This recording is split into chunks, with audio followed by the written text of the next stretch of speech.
Bismillahirrahmanirrahim. Assalamu alaikum and welcome to what I think is possibly the coldest day of the year. Well, it is the middle of winter, is it not? And I guess we've been very fortunate up to now. The days have been pretty mild, but oh my God, it is really, really cold. So if you're thinking of going out, be sure to dress up warmly. And thank goodness also that it is the school holidays, so our little darlings won't be exposed to the bitter cold of midwinter. Okay, so that's it for the weather. Let me tell you what's coming up on the show, and I do hope you'll keep us company right up until 10 o'clock. We'll be talking to an NPO from El Dorado Park. They are going to talk about the difference they're making in the community. They are called Hoi Sauce, of all things, Hoi Sauce. They'll tell us why they've chosen the name and what is it that they're doing to start taking back their streets and saving their community. Also, Wheel Well, I think is what they called. Peggy Mars, the founder of Wheel Well, will be here to talk about children, car seats and car safety. But right now we're going to be looking at psychological issues. We're going to talk bipolar disorder or bipolar. In the past it was called manic depression, but of course it's no longer politically correct to refer to the condition as that. We're now told that we need to refer to it as a bipolar disorder. Clinical psychologist Sam Mtembu is in studio and she's going to unpack this condition, bipolar disorder. Sam, good morning. Welcome to the program and great to have you here. Good morning. Thank you for having me. Now, you're a clinical psychologist and we're going to talk bipolar disorder. But of course, we had this very interesting discussion off air. And before we get to bipolar disorder, let's talk about the scope of clinical psychologists in South Africa and possibly globally. I think the thinking is that the scope is very narrow, that you'd have to work in a medical institution like a psychiatric hospital or a hospital per se. But you've told me about your very interesting background and interesting work that you're involved in as a clinical psychologist. So for those psychologists out there watching us this morning, let's give them the good news about the wonderful work of world that is available to them. So just as you say, the assumption is to think that, the only place that a clinical psychologist can work is the hospital. And that's actually very limiting because the amount of skill that you do get when you are actually working at the hospital, the public hospitals, in internship or in ComServe, prepare you for the greater world, or I can even say the greater needs of the world. So we need it in communities, we needed to give back in the university so someone can do clinical psychology and lecture at the same time. Which is what you're doing part-time as well. Yes, yes. So it's just a matter of broadening your scope because mental illness is quite, I can say it's an undiscovered or uncharted terrain where there's a lot that needs to be put out there and by clinical psychologists, people who have received the training, spreading out the word and being involved with more community projects, NGOs, all of that. It will be more beneficial for the community. Tell us what you're doing because you're not running your own practice currently for various reasons, obviously. So tell us how interesting and varied is the work you're involved in. Okay, so I'm currently lecturing part-time. It once used to be like a biblical college, but now it's just opened up to more commercial courses, lifespan development. So that's how children are born, what happens in the womb, what kind of teratogens a mother can be exposed to that cause birth defects, which then lead to the things that we later study like ADHD, bipolar, all the things that come up later on psychologically. And the age group that you're targeting at during this lecturing? So usually second years. So second years it would be around 18, 19, right. 20s, yeah. Okay. So they then study that, which is one of the foundation modules for psychology. And then on the side, I'm doing a psychiatric hospital, so that's also part-time, where I'm just seeing patients for inpatient therapy. And it's part of a recovery center where it's split into half, where there's a rehab side and a clinical psychology side where patients can receive help. And that's the sum total. And you do locuming as well? Yes, locuming and also writing an article. So after I finished my master's, there was quite a lot done in terms of different topics that the masters had. So we're trying to focus on publishing 2 different papers based on that. And just academia as well, thinking of going into doing a PhD at some point. Oh, good on you. Yeah. Lovely. What an interesting life and what an interesting history. And you would obviously encourage other young people to go into this field.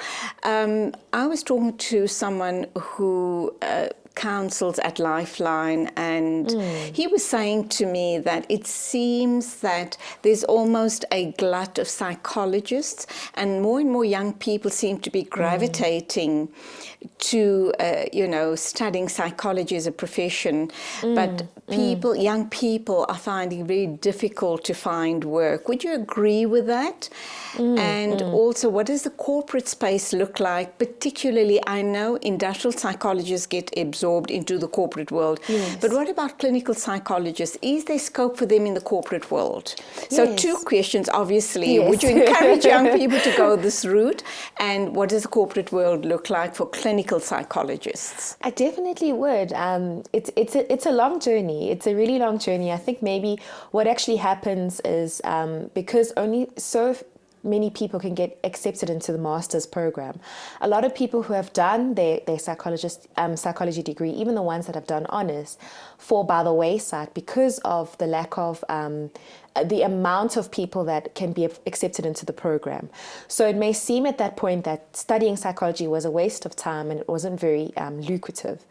But there's all the other options where people can open up their own NGOs. And like you say, there's the corporate world now, which is opening up their doors a whole lot more to the clinical psychology and psychology side, where, yes, we do have your industrial psychologists that are within the corporation, but there's so much more need for wellness and employee wellness to be particular.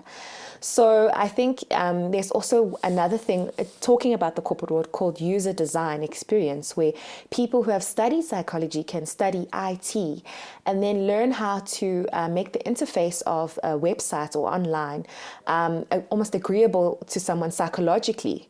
So there's quite a lot of interesting things out there, because psychology and robots, psychology and science, they're coming together a lot, and a lot of studies as well about the psychology of people having pets, dogs and cats, and I can see that I'm going to have you in studio lots more to unpack all of these interesting concepts that you've just mentioned. Yes. So I'd like to explore it further, and I have no doubt in my mind that our viewers would love to hear more. But let's get on to the heart of the matter today, and that is bipolar disorder.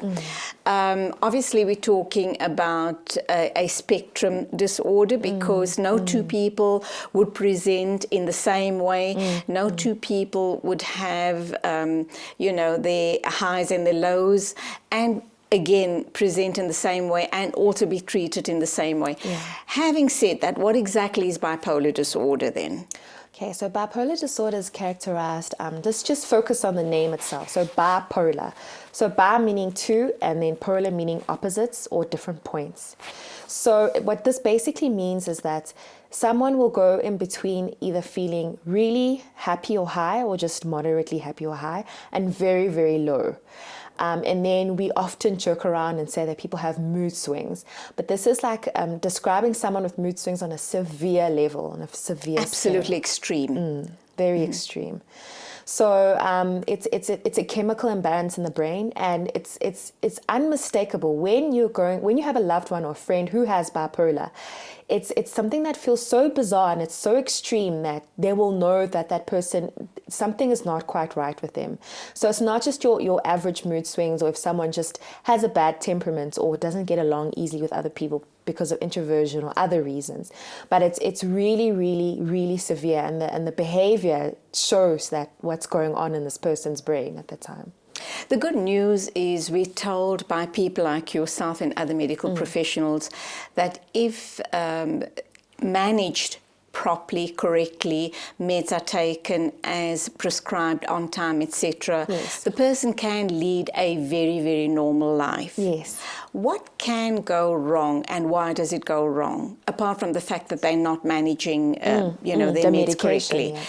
Do you get a situation where the medication needs to be adjusted for some reason or the other? Does that happen? Yeah, so there's actually quite many reasons why maybe medication wouldn't work, or at that moment that person might have a relapse. Oftentimes, a lot of psychological stresses are overlooked, where bipolar is not just a management of medication, but it's a management of someone's life in the whole comprehensive way of looking at it. So you can take your medication, but the medication only, I can even say, subdues the neurotransmitters to almost behave in a way that a normal brain or a person who doesn't suffer from bipolar would have. But it's also the psychological stresses, because sometimes the psychological stresses putting strain on the brain coming in will still override the medication. Or let's say a patient won't take the medication, or there's something that changes in the chemical brain that then their sleeping patterns start to change and they require a higher dosage of medication. So it's a complete management of life and lessening the stress, going for the therapy, communicating with the family, because a lot of the time bipolar can be traced back to childhood, and we realize that these people have been put through very extreme circumstances that activated the disorder. Okay, let's go for an ad break. When we come back, let's talk about, are you born with it? Is it environmental factors that precipitates this condition? And let's also talk signs and symptoms, but right after the ad break. I'm talking to Sam Mthembu. She's a clinical psychologist. We're talking bipolar disorder. And as you heard, we also spoke about the issue around the scope of psychologists and clinical psychologists in the workplace. So we do hope that you found that to be useful information. Don't go away. We will be continuing this discussion right after the ad break.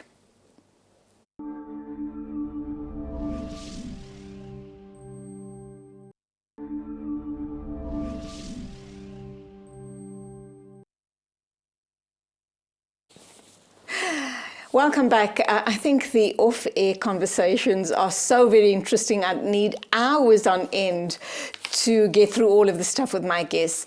But just a reminder, we are talking to Sam Mthembu. She's a clinical psychologist. We're talking bipolar disorder. So the questions I posed right before the ad break, I presume there's a genetic disposition and also issues around signs and symptoms. And at what stage, let's assume there is a history in my family of bipolar disorder, and that gene gets passed down to one of my children or grandchildren.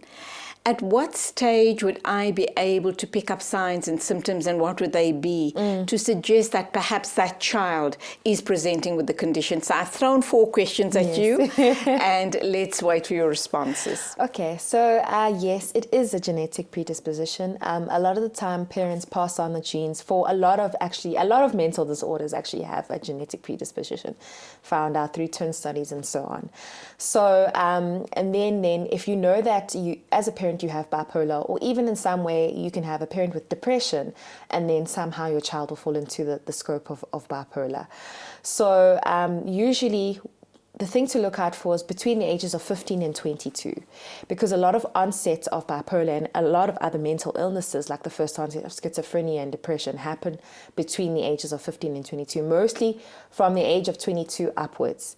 But we do consider from the age of 15 up to 22 where... Do we know why? Why that specific age range? Well, we go back now to developmental psychology, where when a child is growing up, the brain hasn't quite established those connections of then showing that this is how the brain manifests. So because a child's brain is still it's still developing, it's still very neuroplastic, the symptoms of mental illness and the setness of the brain only come out after the person has either been 18, 29, 19, and 20, 22. So usually the brain then is at the stage where a mental disorder can be actually diagnosed. Or else before in childhood, there's a lot going on in the brain. There's a lot of neuroplasticity and a lot of things change in the child brain. So we cannot diagnose so much early these kinds of mental illnesses and disorders. So, and also when someone is, in their 20s or 90s, there's a lot of pressure of them in society. There's a lot of things like substance abuse, things of being exposed to the world that actually bring out those and also studying as well. A lot of pressures of being at university or trying to make a living. And then those pressures almost activate that gene that could have been lying dormant the whole time.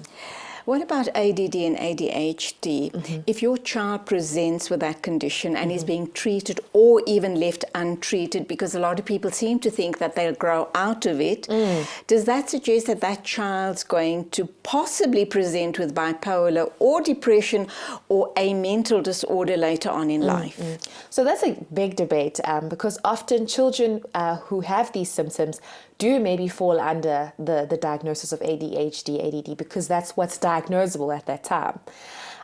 It's very, very rare that you get a clear-cut bipolar diagnosis in a child from a young age, and a lot of clinicians stay away from diagnosing bipolar that early. So you might find that a child does actually have bipolar but has been misdiagnosed ADD or ADHD because that was what's acceptable as a diagnosis. And then later on, the symptoms become clear-cut and it's no longer avoidable, or we can no longer use the excuse that this child is still young, it could be other things. But then a lot of the time, if a clinician is able to tell the difference between an ADD and ADHD diagnosis and if something could be bipolar or not. Signs and symptoms, we've touched on the mood swings, the extreme mood swings. What else would be playing out in this young adult's life for us to realize that might just be bipolar? So usually the person will either be very depressed for a certain amount of time. It's also seasonal and it's a cycle. So maybe in the beginning of the year, so let's say the first 3 months of the year, your child is able to register at a university. Everything is going fine. They're attending classes. And then this would be more or less in the manic state or the hypomanic state. And then they would slowly start then spending too much money or going on benders or not sleeping, flights of ideas, saying they have this business idea and they'll stay up all night writing a proposal. They might even engage in risky sexual acts because of the amount of energy and the impulsivity that happens during that stage. And then we swing over to then the depressed side, where they will not engage at all, the school marks will drop, they will not leave. So it actually looks like depression during this time. So during the manic stage, usually patients don't come into the institution during the manic stage because manic, they still have a lot of energy, they're still going. Only when they have the zest for life. The zest for life. And only if it spills on towards psychosis does it then become concerning, where someone will actually have hallucinations during that stage. Then we usually see admission during that stage. But most of the time, people with bipolar come in during the depressed stage. Can you just give us a brief description of when a person just starts bordering on the psychosis? What type of behavior would that be so that loved ones can be alerted to the fact that we have a problem. This person needs to get into hospital or see a medical care practitioner ASAP. So things like verbal auditory hallucinations. So they'll hear people saying that they want to kill them, or paranoia. So they'll say, no, I'm locking my door because I feel like some people are trying to kill me. Or they'll say, I'm God, I'm powerful, I can read your thoughts, I can change the weather, things like that. So it also spills over into some of the schizophrenic psychosis.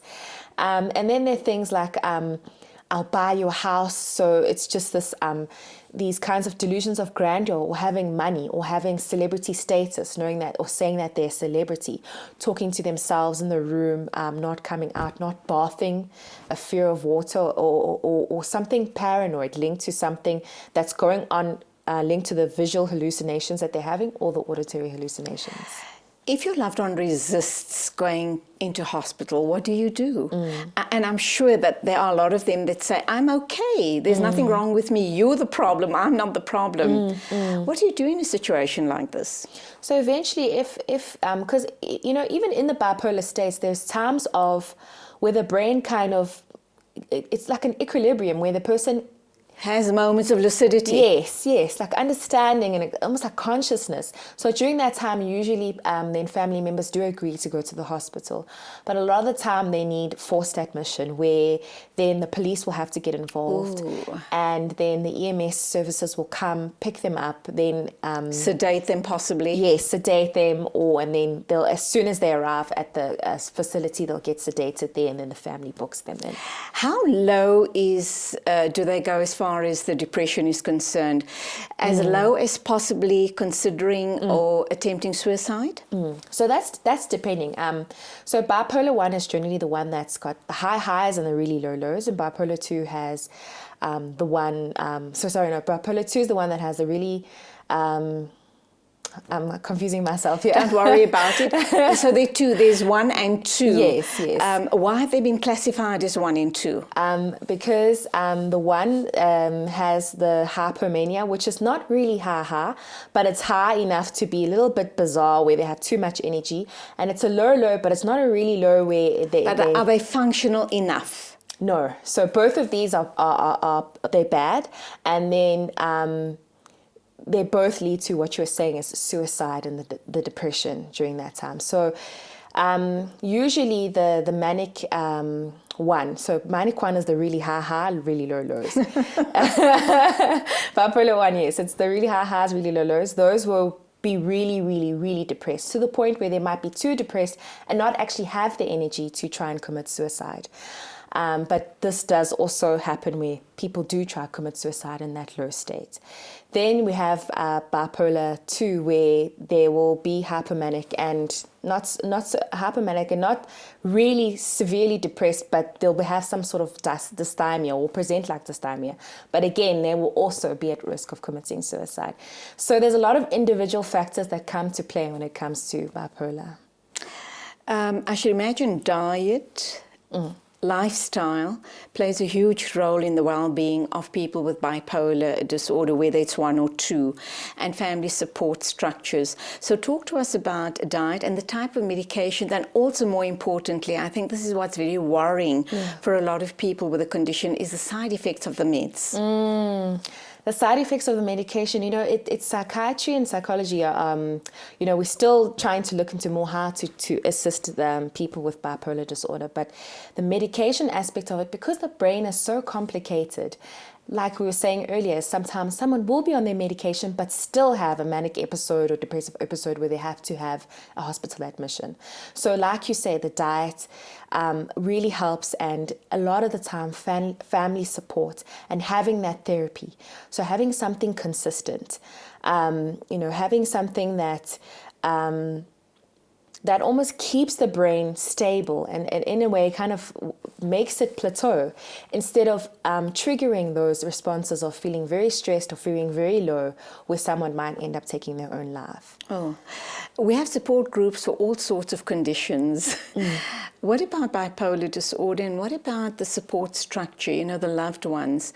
It must be really draining and really hard on them to deal with their person. I might just hasten to add that I know several people who suffer from bipolar disorder, but they're so well managed that they're truly leading very fulfilled lives, them and their families. But then there are, on the opposite end of the spectrum, people who have almost no future. You know, I kind of wonder, what's her future going to be like if at this age in her young adult life, this is what life looks like for her? What's going to happen 10, 20 or 30 years hence? So, you know, again, I want to go back to childhood. We need to remember that some people who have bipolar or the way it gets triggered is very extreme circumstances in childhood. So there's a lot to unpack. And this is the reason why you get people who are able to manage it really well, because they go for the therapy, they have that support, and they're able to unpack the years of strain that their brain has received. So, and let's say now for those, speaking on the other end, is let's say maybe someone has bipolar induced by substance. So let's say they tried a street drug, or even sometimes reaction to certain medication, or even in a way a medical condition that can bring on a mental disorder. But the street drug or any other medical medicine that brings on you know what I'm trying to say, precipitates the condition, means that there was an underlying, it was there lying dormant, and this just triggered it. So you do get cases where someone maybe didn't have the gene. Well, there's, in a lot of cases, it's really difficult to tell. We just say someone has the gene because we know a parent has the gene. There's no way of actually honing in on the brain and seeing, oh, there's the bipolar gene. So a lot of the time, even people who might not even have a depressed member in the family will get bipolar disorder because of a substance. So substances, the substance would create the imbalance in their brain. Yes, so it mimics the same kind of organic bipolar that a person will have. So the people with substances, then it's just about managing substances, managing the reason why they came to the substance, then the bipolar diagnosis. But with people who have a history of either child abuse or not having the kind of situation at home that was then activated that bipolar, it takes a while, and that is why then the family support, what you're saying, the friends, the diet, and also the self-awareness actually plays a huge role in how well they're going to turn out and how well their bipolar will be managed. And that's where we leave it. Thank you indeed for the insight into this condition, bipolar disorder, Sam Tembu. We do hope we'll be seeing you in future shows right here on ITV. Okay. There you have it, bipolar disorder with clinical psychologist Sam Tembu. Still to come, we're going to be talking car safety seats and car safety for the little darlings in our lives, and later on the NGO in Eldorado Park making a difference by taking back their streets.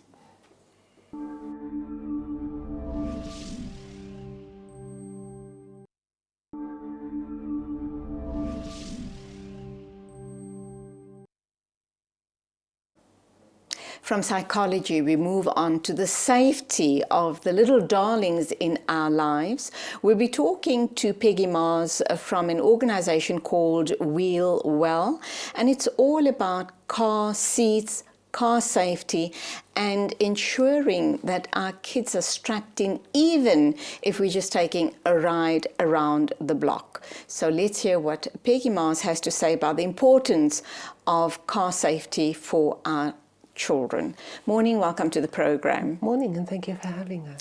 Lovely to have you here. I see you have your NGO, which is called Wheel Well, and obviously focuses exclusively on children in road safety. But before we get there, how did this start for you? And I also want you to share with us the wonderful news that you are the proud winner, congratulations, of the Prince Michael International Road Safety Award for 2016. Yes. Quite a journey. Quite a journey, and an exciting one as well. It all started way back in 2012.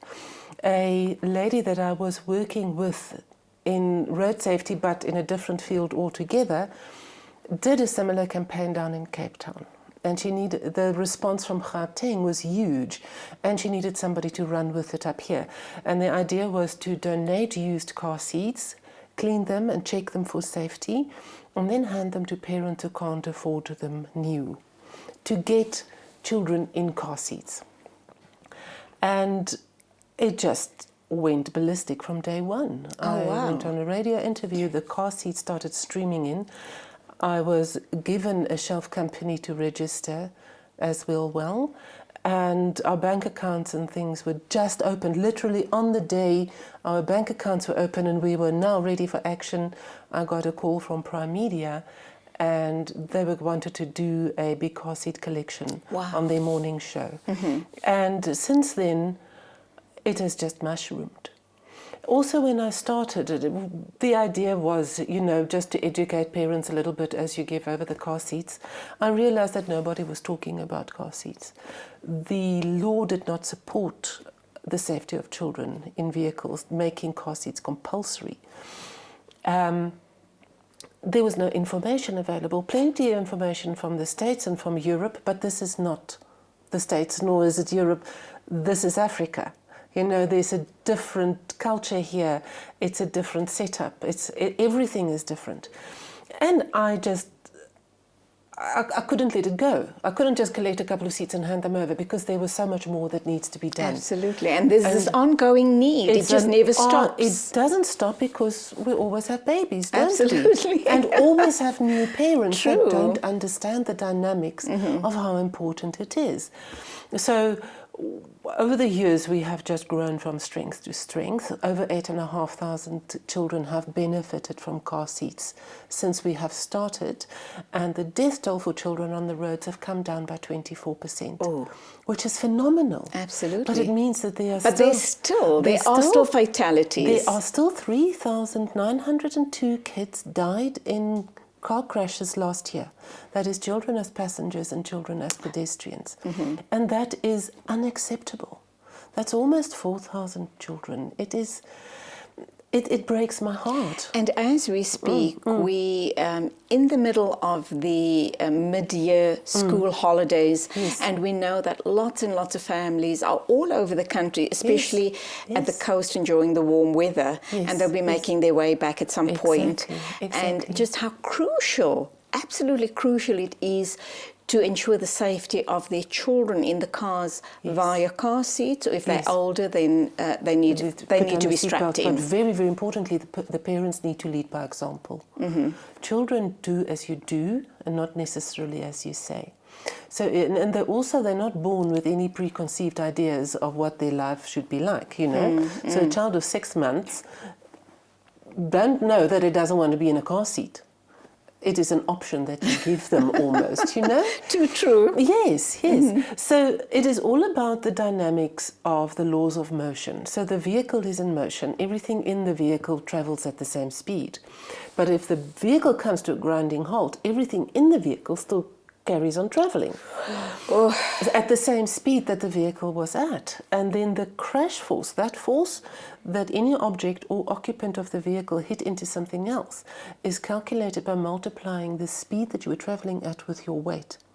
So if your baby weighs 10 kilos on your lap and you're on the highway at 100 k's an hour, that force that your child will hit into the dashboard is 1,000 kilograms. Your child is not designed to survive that.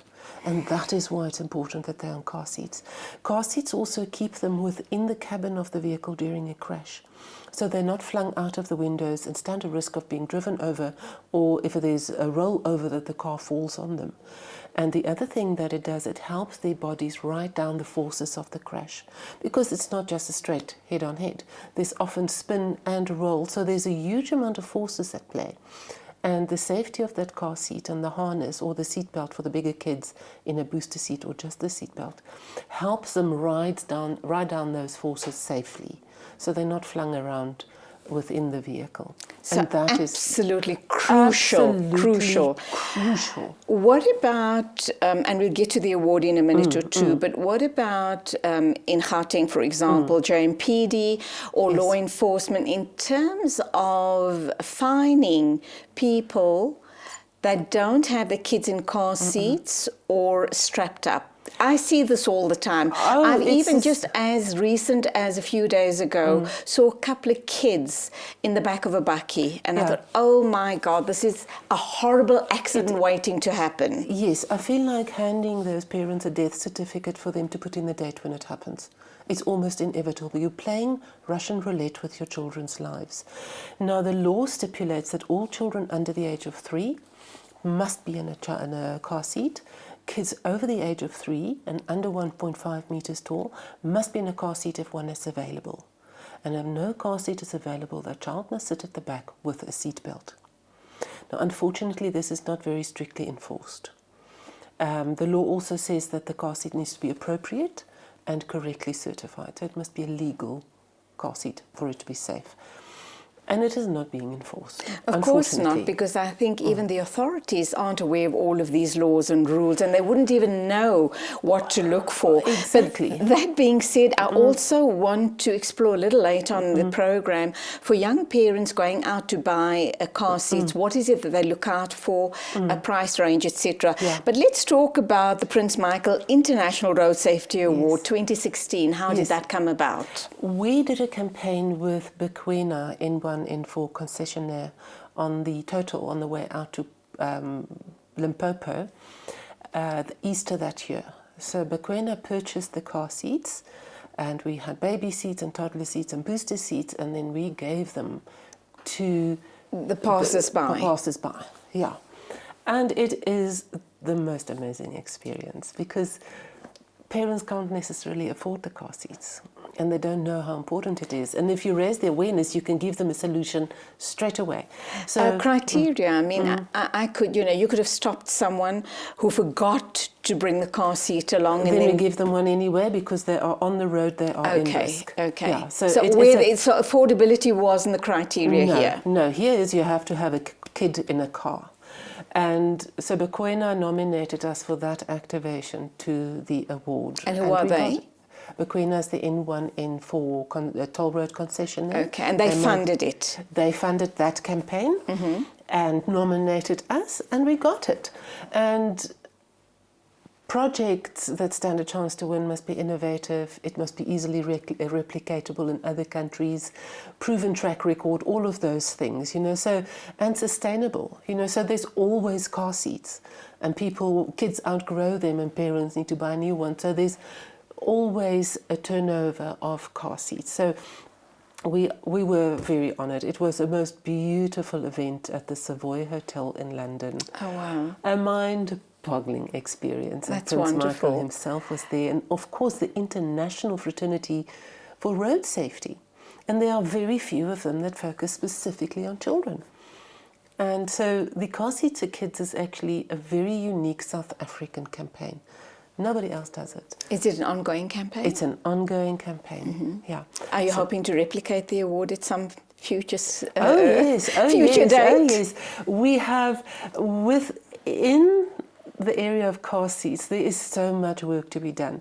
So we are working on another project. I'm still busy with implementing it, and when we're ready to roll out, I will be in contact and send you the information. Please. Because it is about the manuals that come with car seats. People don't read them. So I am going to do a program where it becomes more easily accessible to parents so that they understand what it says in the car seat manual, what is there by regulation, and what's the important information that they need to take home. Because the incorrect use of car seats is a huge, huge, huge problem. And then the car seat cannot act like it should during a crash, because it's not correctly installed and not correctly used. So the parents have a false sense of security, and they happen to be in a crash and their child's still severely injured, and they have a car seat and they don't understand. But it is about the correct use of that car seat. That is where the magic lies. Okay, let's go for an ad break. We'll talk some more when we get back about car seat safety for our little darlings. Peggy Mars is my guest. She's with Wheel Well, and we're talking car seat and car safety for our children.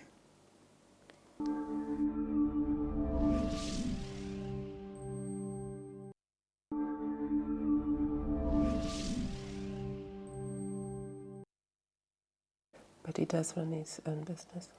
Peggy Mars is my guest. She's the founder of Wheel Well. It's all about car seat safety and safety of children whilst they're being transported. Now, the one very important thing I think we need to explore is it's well and good we're talking about safety of children in cars with car seats. What happens when you're traveling via public transport? Taxis, buses, trains, etc. There is a huge problem there on two fronts. Number one, all transport for gain is excluded from the Car Seat Act, so they don't need to use car seats. But those kids are still at risk. Absolutely. And this is our most vulnerable children. This is the children, the most vulnerable children is the children of the poor. And they have as many rights to safety and security as any other child. They are as valuable to their parents. Their parents are as heartbroken if anything happens to them. And then the second thing in public transport that is a huge worry, and that is that the loading of children in vehicles has not been addressed yet. A vehicle is certified to load a certain amount of adults. So well, they overload number one, and these kids sit on their parents' laps. Yeah. They're all squashed up anyway. Yeah. So what happens, say for instance a public transport is certified to take 13 adults.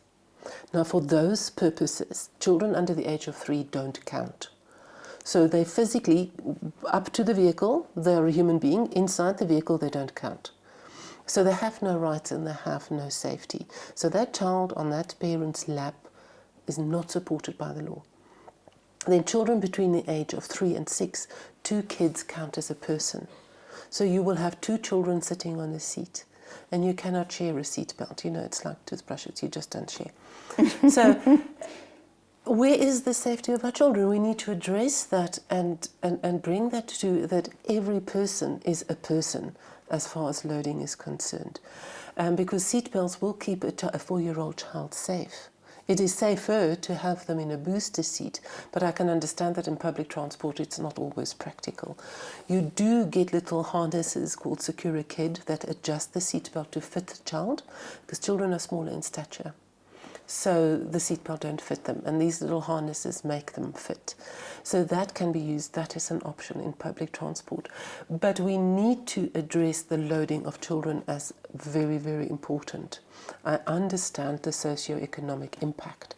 So at this point in time, let's do school transport. Children need to get to school. They have no choice in the matter. Let us get school transport safe for our children, because that is where the majority of where the fatalities happen, is on their way to school. Yeah. And then our children as pedestrians are usually at risk as well. There are no laws that really guide pedestrians. It is mostly for drivers. And children as pedestrians are vulnerable because they are shorter in stature. A vehicle bumper will hit them on their vital organs, or it will hit us on the leg. So they stand no chance whatsoever. They're not seen behind cars. They are impulsive. A child is walking on this side, sees something on the other side. They will run without looking. It is the nature of children. And there we have a campaign called Halo Beanies, which is nice warm winter beanies with visibility tape around the top.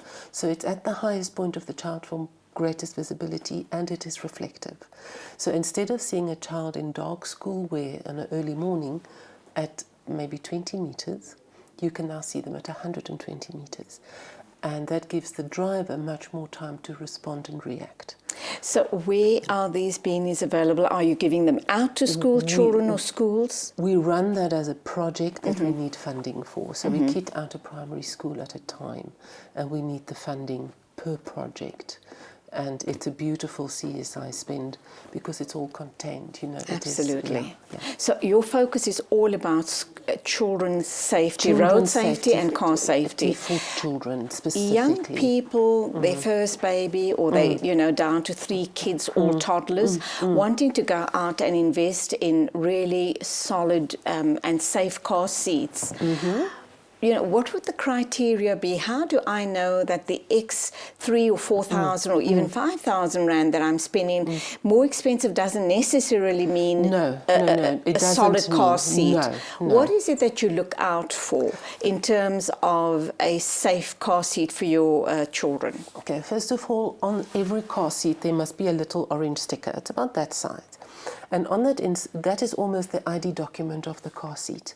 It's the certification sticker, but it tells you the weight range that seat is good for, whether it's rear-facing and forward-facing, whether it's the seatbelt installation or ISOFIX, where it has been certified, and it gives you a certification number, which is like the ID number. And you can Google that number to see if there's anything about the car seat.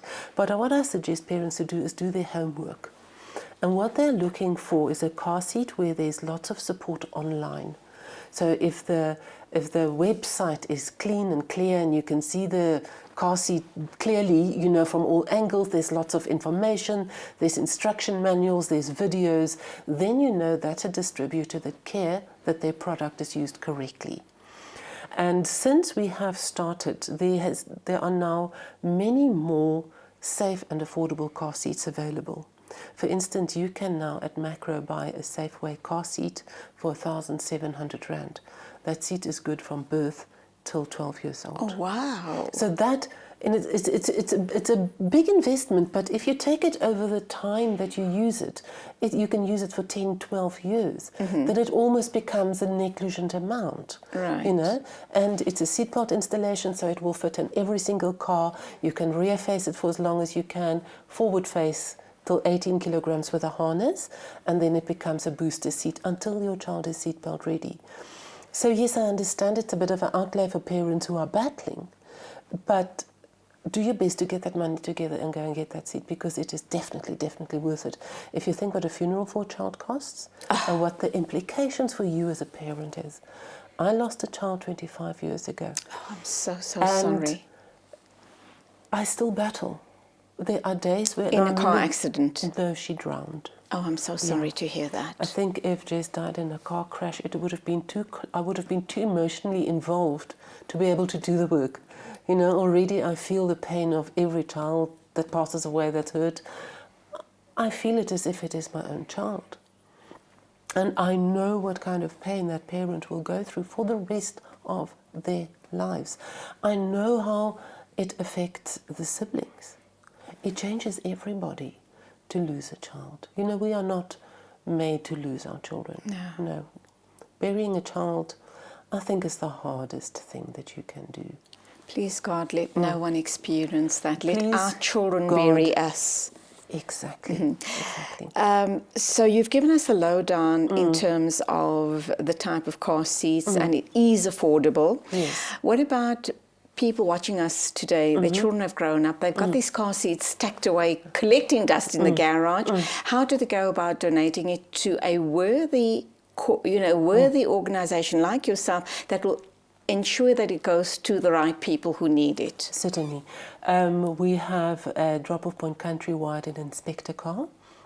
So Inspect a car. Inspector Car. It is part of Westbank. It's a dealership of used cars, and they can just go to any of the dealerships and drop off car seats there. People mustn't worry what it looks like. We don't see dirt and dust and all of those You things. do all of that. We see another child safe in that. Absolutely. And we clean these car seats anyway, because when they say it comes out in the wash, it literally does. And if it is a bit damaged, you'll see to it that it gets fixed. And if it is a seat that should be removed from circulation because it's broken or it's been in a crash or it's not functional anymore, we will recycle that. So people mustn't worry what it looks like. Please just take it to your nearest Inspector Car dealership countrywide or Renault dealerships in Gauteng. Renault. Yes. There you go. Short, medium and long-term plans for Wheelwell, and are there any other such organisations in and around the country? No, Wheelwell is the only organisation that looks after children in road safety specifically. And over the years we have become experts in it, and the more we know, the more we realise how urgent it is, you know, that our children are looked after. And sorry, what was the first half of your question? Well, you've said there's no other organisation. Your short, medium, and long-term plans. Short term is to get as many car seats in to clean and check for safety to get 2 kids, and that is ongoing. That is always in that sector of urgent and important.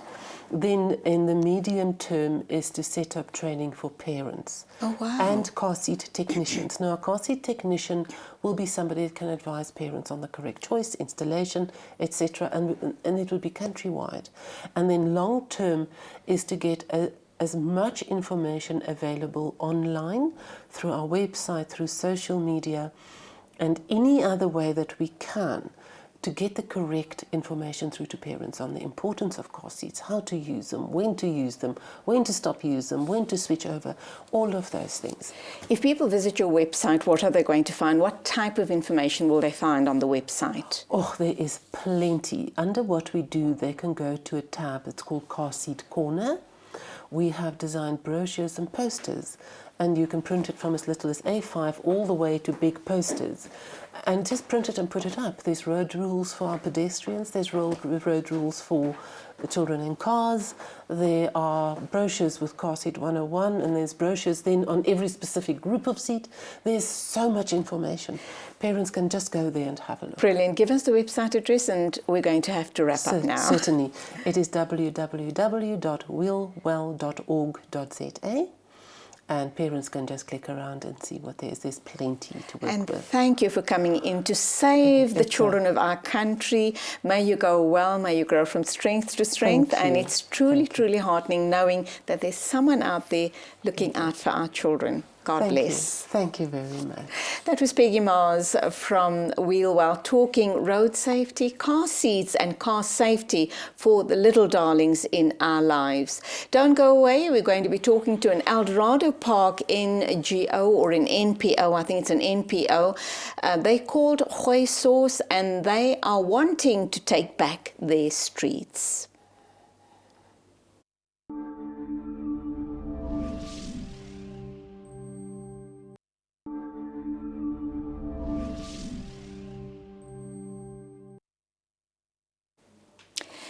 And we're into the final segment of the show this morning. We started out talking clinical psychology and bipolar disorder. We also spoke about the safety of our children, car seats and driving safely with our children in our cars with Peggy Mars from Wheelwell. We're now going to be talking to an NPO from Eldorado Park, and this is a young man who believes that it is about time that the community took back their streets because the community is riddled with gangsterism, drug peddling, drug trafficking and drug addiction and a lot of criminality. Jean-Claude Prince is my guest. He's a young man who towards the end of last year decided enough is enough, something needs to be done. So let's hear what is that something, how far down the line is he with this project, and does he truly believe that these little efforts will and can make a difference? Good morning, welcome to the program. Good morning, and how are you doing this morning? I'm good, thank you. Lovely to meet someone like you because we know that townships like Eldorado Park, Westbury and a whole host more suffer from huge escalation of criminality due to drug addiction, drug peddling, etc. and gangsterism, of course. You've decided you want to do something about it. What's your story? Why did you form this NPO? Okay, what happened was there was a vacant field diagonally opposite my house, right? So in this particular park, or whatever you want to call it, it was illegal dumping. People used to come out there at night to smoke drugs. People used to get robbed in that particular park, as well as there was an open drain where children could fall into it. So what I've decided, I said, no man, let me create something out of nothing. So I went to the councillor, I asked him, could I utilize the property? And then he said, yes, I can utilize the property. Prior to that, what were you doing? Were you working? Prior to that, I was working. I was a supervisor at the paint company. Mm-hmm. And then this idea came up. But I continued to work. And then to support this initiative, I came up with an initiative to sell clothes and food, like to raise funds for this whole initiative so that we can get the project up and running. And then I got another job where they made me a managing position, where I was superintendent. But then I just felt, no man, I want to live my life with a purpose. So I'm going to give my all, because I didn't have enough time to focus on what I needed to focus on. Because the place has been cleaned up now, but there's really not any activities like happening there because my presence is not there. So I now need to lay the floor, the foundation. You know. Are you building a house there or a center or what? No, it's not. It's just going to be like your empowerment hub, basically, kind of a thing. We're going to have like yoga classes where you can come out on a Saturday. Month end, we're going to have our market days, and then it's the car wash that we really want to put there. But the end It's goal, not up and running as yet, as you no, speak as with we're me. speaking now, it's not up and running. All right, you've called it hoi sauce. Hoi sauce, yes. Goodness me. Explain to us, why did you come up with this name? What exactly it means? And it's very catchy, but what's it going to, do you think people will hook into it? I think it's really, really catchy. Yeah. It's an awesome name. It's different. You know, gooi is an Afrikaans colloquial for add. Gooi literally means. Oh, like when to you're cooking, gooi gooi, dit in gooi and that and yeah, gooi okay. add. Gooi is to add, pour, you know. Or to throw. Yeah, to throw. Or to add. Or to add. And then also sauce. You know, bread and chips is just bread and chips. But when you add sauce, to it, it becomes totally something different. So It becomes a wonderful, delicious meal. Delicious meal. So the whole thing is just basically like whatever you do in life, you need to add value, add enthusiasm, add vibe. Don't just do things just because. That's brilliant. I didn't think of it that way. How did you come up with this concept? I mean, I looked at the name and I spoke to my producers when I said, hoi sauce? I mean, really? And now that you're explaining the thinking behind it, I think it's a brilliant concept. It's just adding that value, that passion, that love, and make it happen. But why did you think that this name, this hoi sauce, would work and grab people's imaginations? Yeah, just because, man, I saw a lot of people just, you know, especially in my workplace, they just come to work just to work, to get a salary, to go home, you know. They don't come to do it they don't like actually what they're doing. So they're basically just doing it. So you need to come to a point where you do what you want to do and you do what you love to do. And when you do what you love to do, you do it with a passion. And when you love what you do, it means that you're not working a day in your life. So I came up with that idea. But then also what I realized while working is that sometimes in life you have to understand that you were never created to work for anybody else other than yourself. Okay, you want to be your own boss. Yeah. All right. Know, and I want to love my life I want to accomplish my dreams and my passions and love my life with a purpose. Man. Absolutely. And this is your purpose. You've decided this is your purpose. I presume you're not married. No, not at the moment. But you want to get the children of Eldorado Park onto the right track. Onto the right track. Drugs is absolutely rife in the area. How are you going to fight the drug lords, so to speak? Because you're trying to pull the kids away from that very bad way of living and bad choices that they make. Are you not going to butt heads with them? No, not really. I firmly believe that you are attracted to what you are exposed to. So most of these youngsters, they're not exposed to good things, you know. They just healthy see that things, beautiful things. Yeah, they just see the street life and they just know that corner where they see the guys selling drugs. Even like in our community, they are using small little children, sending them around to sell their drugs for them. So or to deliver the drugs. To deliver the drugs. And then they get a little tip out of the delivery time. So hoi sauce is basically going to bring a different outlook. If they can see, oh, we don't need drugs and alcohol to be happy, or we don't need drugs and alcohol to do this. If the hoi sauce is like basically to bring about the change in the whole community, bring about a different outlook, you know, because it's going to be jumping castles. I want to bring like your container apartments in, you know, I'm going to have market days with people from outside and young entrepreneurs in Eldorado Park are going to come and showcase their talents, and then they can see to say that, oh man, there is a different side to life. So at the moment it's just a vision, there's nothing concrete yet? No, at the moment it's cleaned up. I'm going to have my first market day now on the 27th of July. Yeah, and then, so yeah. But we really need With market days, obviously, people who are going to be selling whatever it is that they're selling, whether it's clothing, cooking, baking, toys, etc., they would need to pay for being there for the day. Yeah, and sometimes people don't even have that.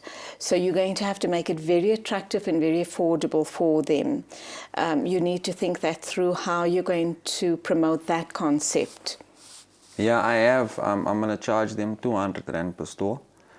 And then I'm also, if you bring somebody also, and then you get a 50 Rand discount. So if you bring 3 people already, then your stall is gonna be free for the day.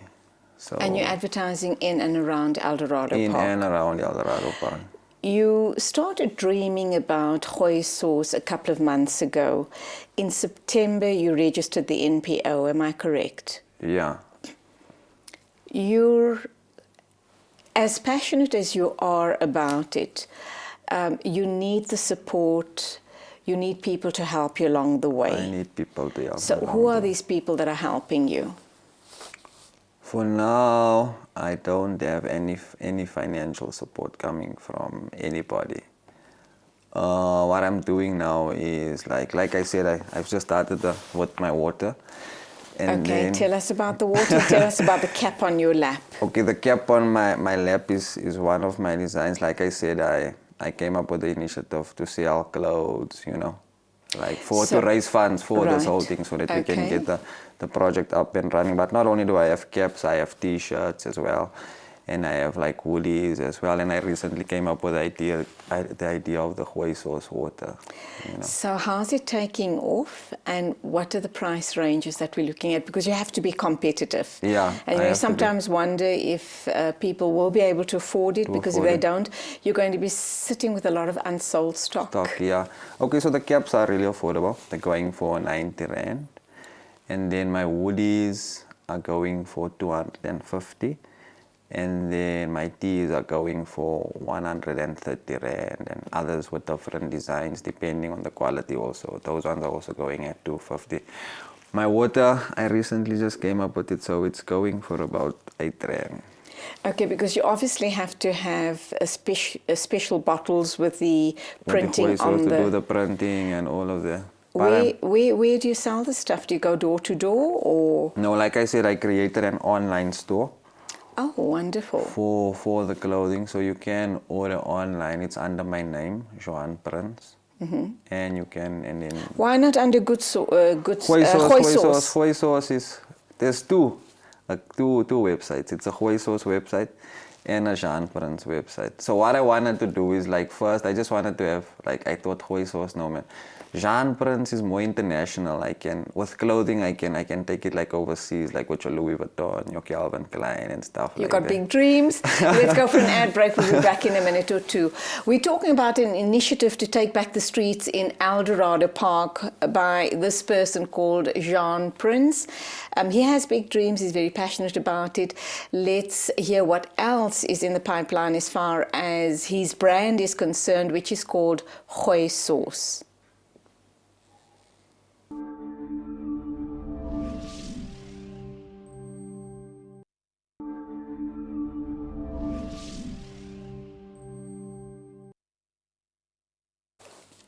And welcome back. We're into the final segment of the discussion with Jean-Paul from Goeie Sauce. And I suspected that there was a story behind the story, and that's where we're going to right now. When I asked you what was your story, you didn't tell me just now, but in the ad break, I managed to get you to talk about the story behind the story. And that is that you were in prison, you were on drugs, and that has brought you to the realization that criminality does not pay, crime does not pay. Why were you in prison? How long were you in prison for?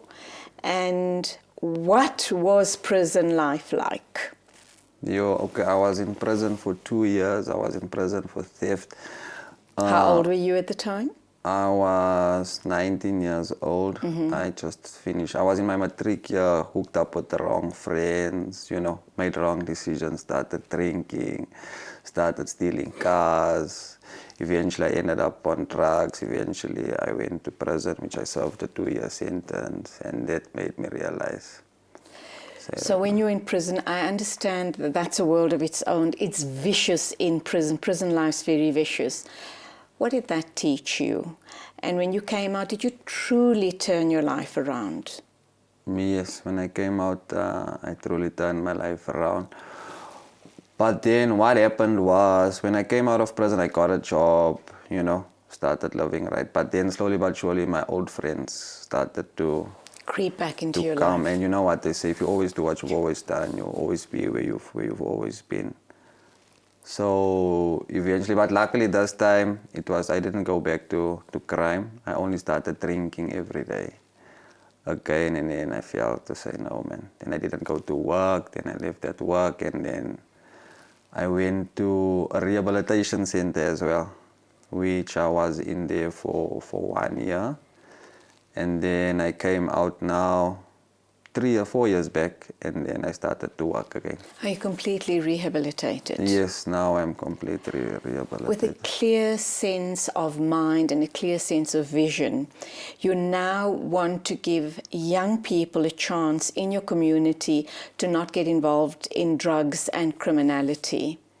What is the one very strong message you'd give to them for them to understand, yes, we know everybody deserves a second chance in life. What is that one strong message that you're going to give them and make people, funders and other people believe in you again? Okay, there's a good side also to Eldorado Park. There's not only the bad side. Like, everybody deserves a second chance, but we also have kids in our community that are making good choices, but they're finding it very difficult to get support, you know? Like when I made wrong decisions, I had support when I was in prison. When I went to the recovery home, I got support. But now that I made a good decision to uplift the community, you know, the support is not there in terms of funding or people. I understand that you are so passionate about what you're doing that you're looking to fund children that are going abroad. And there's different groups of children going for different reasons abroad. Tell us about that initiative, please. Okay, that initiative is an initiative called Mega Sleep Out. Mega is simply an acronym for Make Yellows Great Again. Wow. You know? Wow. So what we decided, we're going to sleep on this cold winter nights. We're going to sleep on the streets to keep our children off the street. How many sleep outs are you going to have? And are you publicizing it very widely so people realize what you're doing? It's only on the Mega page, on the Facebook page now. But this is now being publicized on a broader scale. Okay. So what is happening is, like, there are good children making good choices, you know, but they don't have funds to go abroad. There's 7 beneficiaries. There's these kids, Trey and Justin, they rated number 6 in the world for gymnastics, but they don't have funds to go abroad. To go and compete abroad. To go and compete abroad, and then there's like 12 students that need to go to Washington, D.C. for a cultural exchange. They also don't have funds to go abroad. So we came up with this initiative to sleep on the streets, you know, and we only asking... When's that going to happen? And no, it's already happening. Is it happening already? We're already at day 50 now, sleeping on the streets in this cold. And know? how are you raising funds? What are you asking? Every night you spend on the street? Yeah, we're gonna be sleeping on the streets until we get that 1 million rand. Where are you at now? At now, we're not even at 10,000 rand. We just passed the mark of 10K right now. Okay, so Eldorado Park is a working class community or a working class area. Do you truly think that they could come up with R1 million? Should you not be going to national sponsors like your big, your cool drink companies or your food companies, etc., to get you? Because the working class community are the ones that support these big companies. Yeah, we should go to those companies. But Eldorado Park consists of 270,000 people already. So we only need 5,000 people to contribute 200 rand each to make up 1 million rand so that we can send all of these kids to their respective places. You know? So you need to start knocking on doors, don't you? Yeah, that is why I'm here. Okay. That is why I'm here, you know. So all we need is 5,000 people to sponsor or to donate to make Eldos great, you know. Again. To give good people, a first chance at success that are making good choices. I've just discussed your background live on air, suggesting that you spent 2 years in prison for criminal activities. You have been in rehab as well. You claim to be clean for the past 3-4 years. You're doing an amazing job with Hoi Sauce, with the Mega Sleep Out, etc. But you're very despondent because the funding and the support and the backing is not coming through. Do you not think perhaps people may not trust you enough to be supporting you? And for those naysayers, what do you say to them? What is the one thing you'll say to them for them to believe in you, to trust in you, and to give you a second chance? And it's not only about enriching your own life, it's uplifting an entire community. What I'd say is, that whenever one makes a good decision, right, it's very difficult to get the necessary sponsors and the funding. But when I was making all the wrong decisions, my friends and family were always there to support me in all of this. So people should believe in you. People should believe in me, you know. Everybody, like you said, everybody deserves a second chance. And it could be your child tomorrow. And this is my chance that I'm going to make the best out of this opportunity now with this chance of mine. I'm going to live my life with my dream and my passion.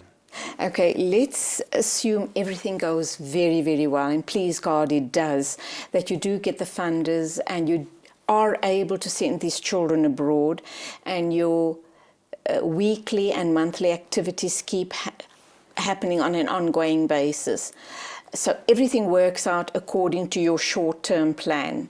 What are your long-term plans for Hoi Sauce and the Mega Sleep Outs? My long-term plan for the Hoi Sauce is I would like to have a Hoi Sauce registered as a franchise, sell it as a franchise. Also, So what is it that you're going to be selling as a franchise? The whole thing is going to be a car wash, including like selling of food, you know. I'm going to have a Hoi Sauce takeaways, a Hoi Sauce car wash, and then I'm going to be having apartments as well. But the brand itself, the car wash and the takeaways, or just mainly like the takeaways, I can sell as a franchise. And then I want to spread it to different areas, you know. So you're talking about a takeaway with the Hoi Sauce brand. With the Hoi Sauce brand. What unique foods or different foods would you sell in that franchise that will make it stand out and be different from all your other fast food franchises? It's got to be special to grab the imagination of the general public. Okay, the first thing that I have that's unique is your Hoi Sauce soup. It's a chicken soup. It's made with chicken fillet, which is really made. People don't make it. I haven't tasted it. I haven't seen it around. Only you know the recipe, the secret recipe. The secret recipe. Then there's going to be the chilies, you know, that's going to be made. It's Hoi Sauce chilies. Bottled chilies. Bottled chilies that's going to be made. So it's all different types of food that I'm going to come up with. And of course you need startup funding. What sort of costs are you looking at as far as startup is concerned? For now, we just need to get everything up and running. We're going to need about 80,000 rand just for to put around the pallicides and everything. I did send out proposal letters. You don't necessarily need to give the money monetarily, but you can maybe buy the cement or you supply can all the stuff or you that can you supply need. all the stuff that we need at this moment.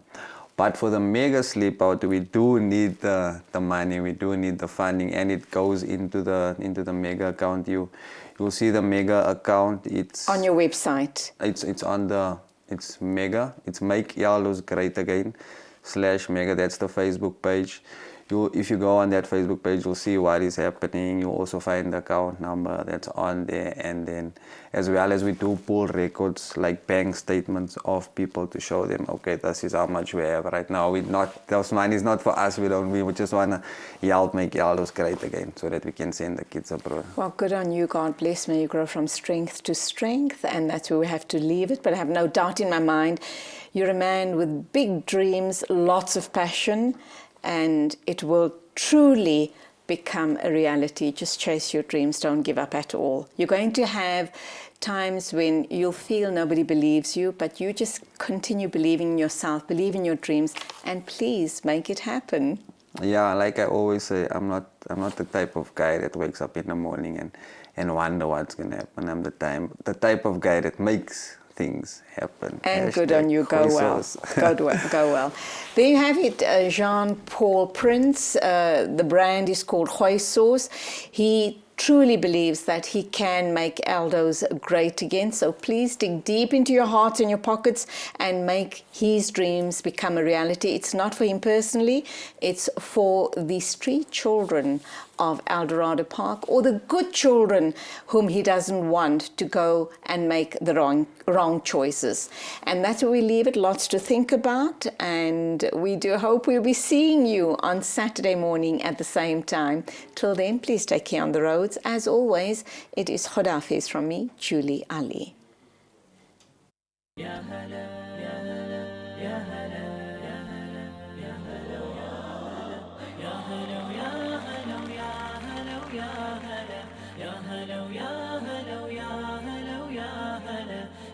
قلبي على جمعة الخير هلا، حني قلبي على جمعة الخير هلا، يا هلا ويا هلا ويا هلا ويا